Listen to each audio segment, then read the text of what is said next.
There was some discussion on here yesterday about the authenticity of various people's disability status and whether some were abusing the disability system. When people say something that is ignorant, I like to give them the benefit of the doubt and assume that they in fact are ignorant on that particular matter rather than just they're an asshole. And so I want to give you a little bit of insight into how difficult it would be to scam the disability process as someone who's very familiar with that process. First, you would have to voluntarily not work or constantly get fired for a period of at least 2 years, because if you have a stable employment history, that's it. Recent anyway, you're out.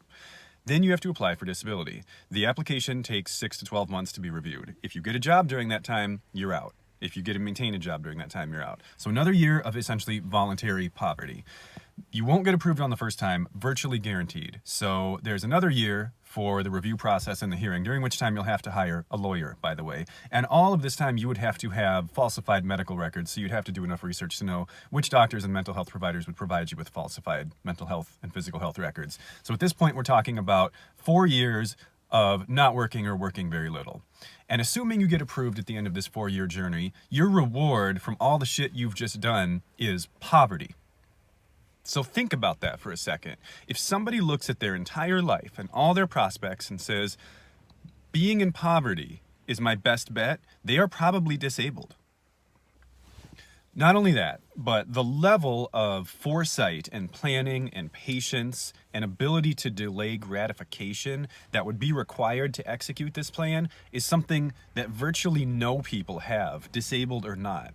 If somebody could do what I just described, then that person has so much better prospects to them than disability. That person probably, with that skill set to execute that plan, that person could probably be a CEO of a high-level company. Because we are talking about some very valuable, very useful skills that most people do not have at all.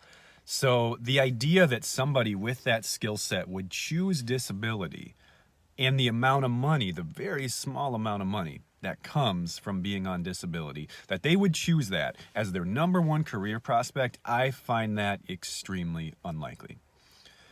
I have to be a little bit empathic though, because I'm just going to be completely honest with you. There was a point in my life when I thought the same thing. Now, granted, that point in my life was adolescence, but still, I did once hold this belief. I'm not going to lie about that.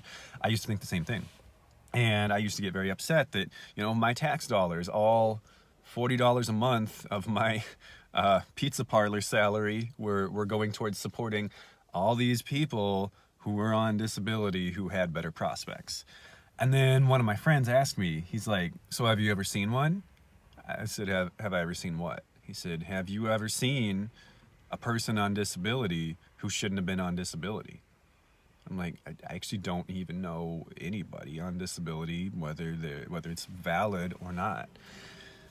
And he said, so you are irate right now, and you're wanting this system that legitimately helps people to be tightened up or maybe even abolished because of something you believe that you've never seen any proof of. And I realized in that moment that I was being an idiot teenager who had no basis for anything he was thinking or feeling or saying. Definitely not the first or last time in my life that I realized that about myself. I have many such stories. I won't bore you with those today. My point is, even if you know somebody who is on disability who you think shouldn't be on disability, which I think most people who have this belief wouldn't even say that. I think most people who believe that there's a lot of people out there scamming disability don't even know one person who they think actually fits that stereotype. Last minute addition from the break room. If you know someone who you think is scamming the disability system because you don't think they're disabled, maybe they don't feel comfortable talking about their disability with you because you're a judgmental turd. Even if you do, I want to remind you, you probably don't know very much about that person's life. People aren't generally really excited or open about talking about their disabilities. So your surface level appraisal of someone else's life that you've made from some minimal amount of knowledge you have about them really is not a qualified opinion to determine whether or not that person is in fact authentically disabled. Is that something you've done for a career? Do you work for SSDI? Are you a mental health professional? Are you a physical health professional? Are you a doctor? If you're none of these things, Why do you think that you can judge if someone is disabled or not? What are your qualifications? What are your criteria other than I'm a person and I can do stuff? Because that's not enough. If that's all you got, what business do you have judging anyone else's ability level? I'm upset, as you can probably tell.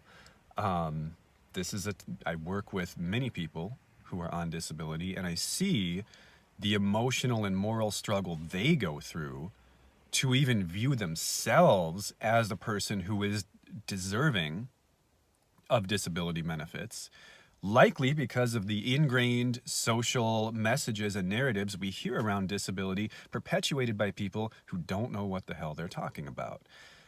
And so I have some feelings about this topic, and that's the short and social media appropriate version, mostly. I did swear a couple times. Mostly appropriate version of what those feelings are. So thank you for listening.